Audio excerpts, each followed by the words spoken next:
자, 이제는 주기적으로 일주일이 멀다 하고 미사일을 계속 쏴대고 있습니다. 북한 이야기인데요.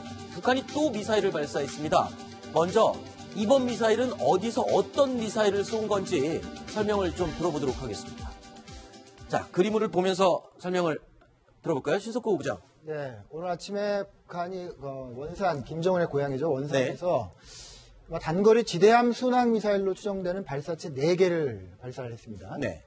고도 2km 정도로 약 200km 정도 비행을 해서 동해상으로 떨어졌습니다. 네. 문재인 정부가 5월 9일 날 이제 선거가 있었죠. 네. 근데 지금 한 달 동안에 5번이나 지금 미사일 발사를 하면서 북한이 도발을 계속 이어가고 있는 그런 형국입니다. 네. 자, 그러니까 문재인 정부가 출범한 게 5월 10일, 선거가 5월 9일 있었으니까요. 그 이후로 지금 빠르게는 이틀 간격, 길어봐야 일주일을 크게 넘기지 않고 5번의 미사일을 발사했고 그 5번이 모두 다른 종류였고요. 자, 이번에 발사한 미사일은 지대함 순항 미사일이라고 지금 신석구 부장이 설명을 해줬는데 김기호 교수님, 저거는 또 어떤 미사일입니까? 지대함이라 그러면은 육지에서 바다에 있는 함정이나 항공모함을 공격하기 위함인데 여지껏 지금까지 한 거는 그 탄도미사일이었거든요. 근데 지금 한 건 순항미사일. 이 순항미사일은 쉽게 표현하면은 자기 힘으로 가는 건데 무인 제트 비행기다. 이렇게 쓰면 간단합니다. 탄도미사일이 포탄처럼 포물선을 그리면서 대기권 밖으로 올라갔다 이렇게 떨어지지 않습니까? 근데 밑에서 로켓으로 추진해가지고 탄두만 날아가는 것에 비해서 이 순항미사일은 이 몸체 자체가 끝까지 자체의 힘으로 가는 건데 통상 이번에 2km 고도였지만 약 30m, 15m로 비행하다가 함정원 가까이 갈 때는 3 내리 5m로 가기 때문에 레이더에도 잘 안 잡히고 전파 교란에도 안 해서 아주 소형 이 다윗 같은 조그만 물맷돌로 거인 골리앗을 쓸 수 있는 그런 무기다. 그런 별칭이 있습니다. 그러니까 북한 입장에서 보면 교수님이 말씀하시는 골리앗은 지금 항공모함을 뜻하는 것 같고요. 실제로 중동 전쟁 때 이집트가 이거 200톤이나 되는 소형 미사일정으로 2,000톤에 되는 이스라엘 구축함을 격침시켜 버렸거든요. 그랬군요. 최근에 왜 항공모함이니 지금 우리 한반도 근해에서 훈련하고 있지 않습니까? 그걸 노리고 있는 거죠. 그런데 교수님도 여러 번 저희에게 말씀을 해주셨습니다만 북한이 쏘는 미사일은 반드시 의도가 있고 그렇죠. 그 미사일 종류에도 반드시 목적이 있다고 말씀을 해주셨지 않습니까? 그러면 이번에 발사한 사거리 200km 정도 날아가는 순항 미사일 이 발사한 의도는 이번에 어떻게 해석을 하면 될까요? 방금 말씀하신 항공모함을 물론 겨냥한 건 맞고요. 그저께 그 핵 추진 잠수함으로서 로스앤젤레스 엄청 큰 샤이엔 잠수함이 지금 부산항에 들어와 있거든요. 그게 지난번에 왜 시진핑하고 트럼프하고 회담할 때 시리아 왜 공습하지 않았습니까? 토마호크 순항 미사일을 발사한 그 잠수함이거든요. 지금 지난 히리졸브 훈련 때부터 칼빈슨이다, 레이건호다, 무슨 잠수함이다. 계속 와서 한반도 근해에서 하니까 오늘 사거리가 한 200km 가지 않았습니까? 한반도 근해 200km에는 얼씬거리지 마라. 니네 올 것 같으면 우리 이 지대함 순항 미사일을 맞는다. 그리고 저 5월 29일 날 발사한 거 있지 않습니까? 스쿼드 2R로 썼는데 사실은 지난번에 제가 탑10에서 말씀드렸지만 스쿼드 계열인데 지대함 미사일이다.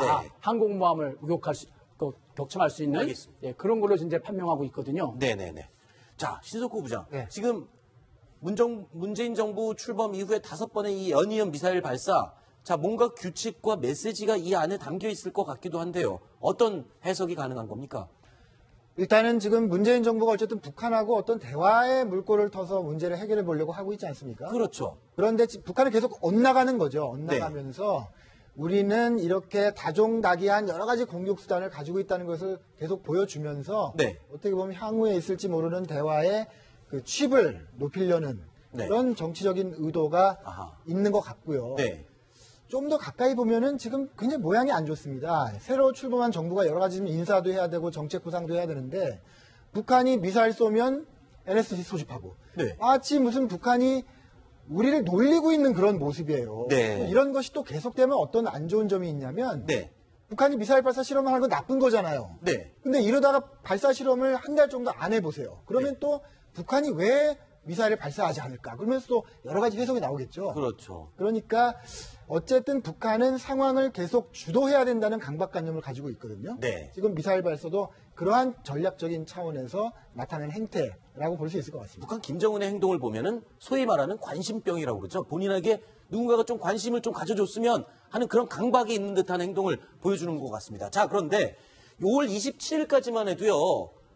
이렇게 얘기를 했습니다. 북한이 미사일 3종 세트를 완성을 했다. 뭐 이런 보도가 나왔는데 자, 지금 4번째, 5번째 뭐 이렇게 얘기가 나오면서 미사일 5종 세트가 지금 나왔다. 이런 보도가 나오고 있어요. 이제 나올 미사일이 더 있습니까? 이거 말고? 예, 이제 5종 세트에서 한 뭐 7종, 9종까지 나올 것 같습니다. 용도에 따라서는 더 종류가 다양하게 예, 나올 수 우선 있고. 거리별로 하는 건 우선 그 ICBM이 좀 남아 있는데 ICBM은 근데 예, 그 강력한 제재가 있으니까 그렇죠. 그걸 피하면서 잠수하면서 쏴올리는 잠수함 SLBM. 탄도미사일 SLBM이라는 거 지금 약 3,000톤 막 구축하고 있으니까 네. 그거 이제 시험 현지가 오래되지 않았습니까? 네네. 근데 5월 21일 날 발사한 북극성 2형 네. 저게 사실은 SLBM을 지상에서 발사한 거거든요. 네. 그러니까 그게 하나 남아 있고 네. 북한이 하나 회심작으로 지금 숨기고 있는 게 소위 다탐두 미사일이라 그래가지고 다탄두 미사일이요. 예, MIRB라고 영어로는 그랬는데 네. 핵탄두를 10개나 20개를 동시에 나가게 해서 요격을 피하는 겁니다. 요격 자체를 할 수가 없겠군요. 예, 몇 개는 맞출 수 있지만 나머지 몇 개는 어렵죠. 아. 그러다 보니까 그렇게 되면 비로소 이제 핵 보유기라는 그 미국과 중국, 러시아와 네. 나란히 할 수 있는 거거든요. 네. 그래서 아까 그 조금 제가 처음에 설명하면은 화성 12호는 5,000km로 괌, 네. 북극성 2호는 주일 미군, 또 KN-06은 지대공, 이번에 지대함 이런 거 보면은 미국의 지원을 하와이서부터, 괌서부터, 일본 본토로부터, 또 부산항이나 이렇게 조직적으로 막겠다는 그런 의도가 있는 것 같습니다. 그렇군요. 조금 전에 우리 신석호 부장이 얘기를 하면서 이런 얘기를 했습니다. 그러니까 김정은은 지금 문재인 정부의 어떤 유화 시도 그리고 민간 방북 접촉도 승인을 할 정도로 지금 대화의 문을 열어놨는데 마치 우리 새 정부를 무시하는 것 같은 이런 행동을 합니다. 그래서일까요? 오늘 문재인 대통령이요. 집권 후 첫 NSC 주재 회의를 했습니다. 이 자리에서 어떤 얘기를 했는지 들어보시죠.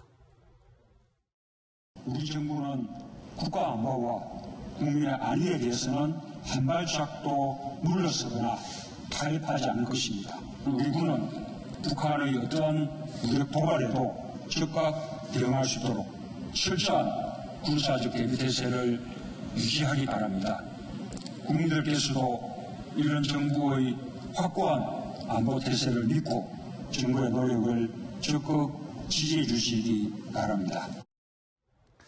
최근에 북한이 미사일 발사 시험했을 때 그리고 오늘 아침에도 그렇고 이 NSC 소집보다는 수석보좌관 회의에서 이 미사일 발사 문제를 논의하도록 했어요. 그런데 오늘은 오후에 직접 첫 번째 NSC 주재 회의를 연 것을 보면 뭔가 문재인 대통령도 메시지를 실으려고 하는 것 같은데요. 어떤 의지인 것 같습니까?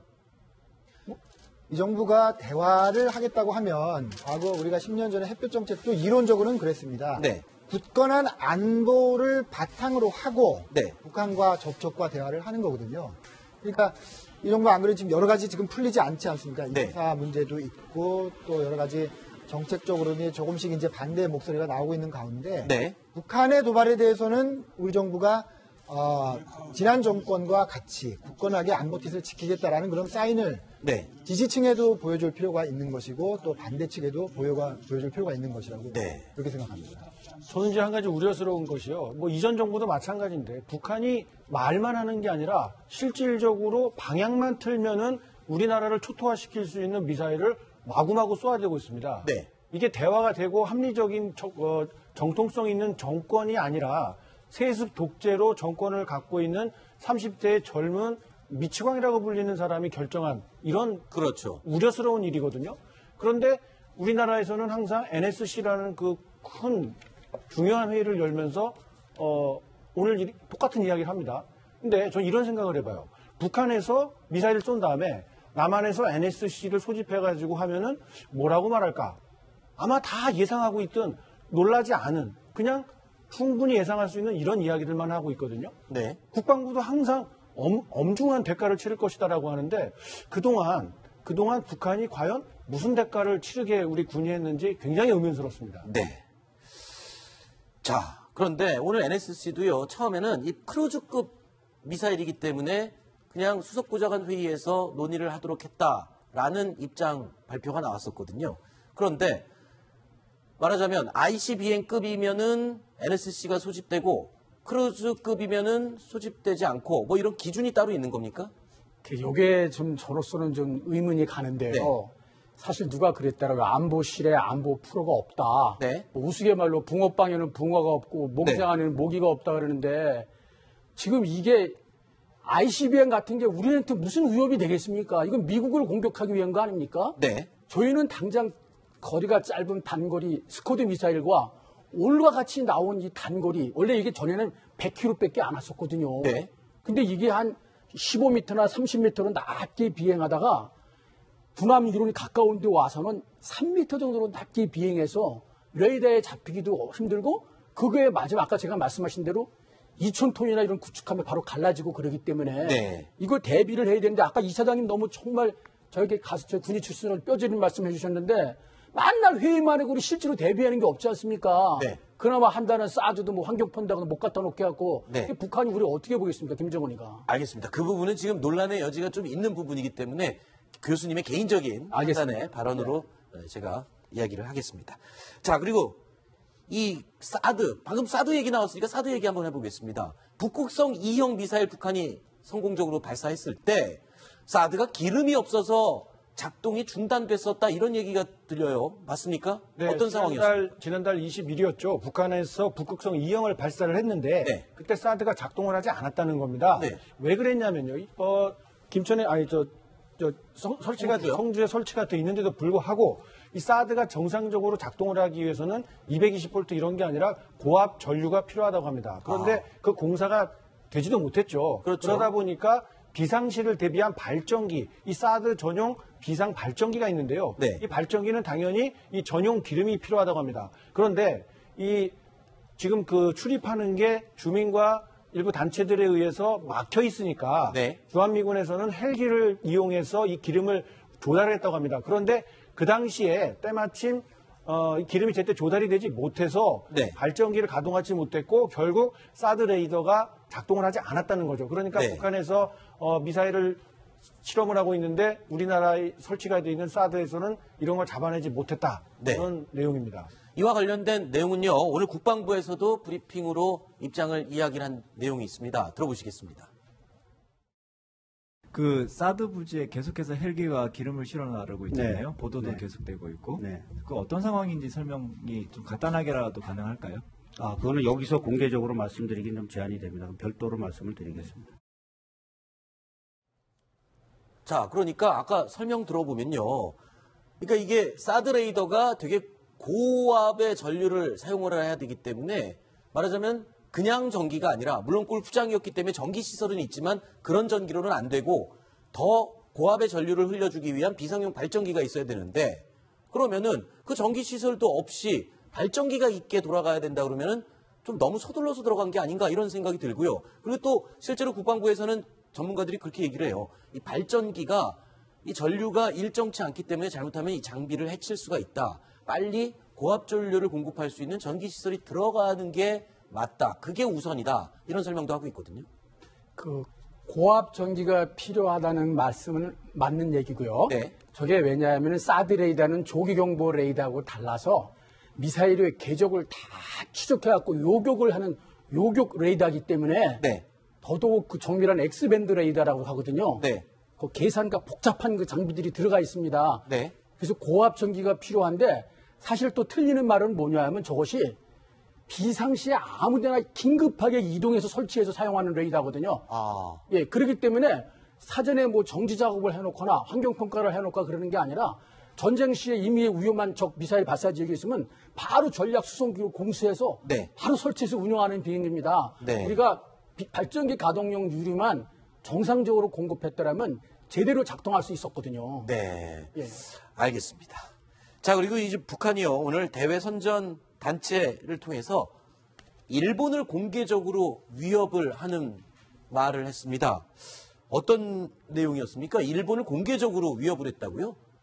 네, 그렇습니다. 조선 평화 옹호 전국 민족위원회. 뭐 네. 좀 아마 노동당 통전부 산하의 좀 그 유령단체 같은데요.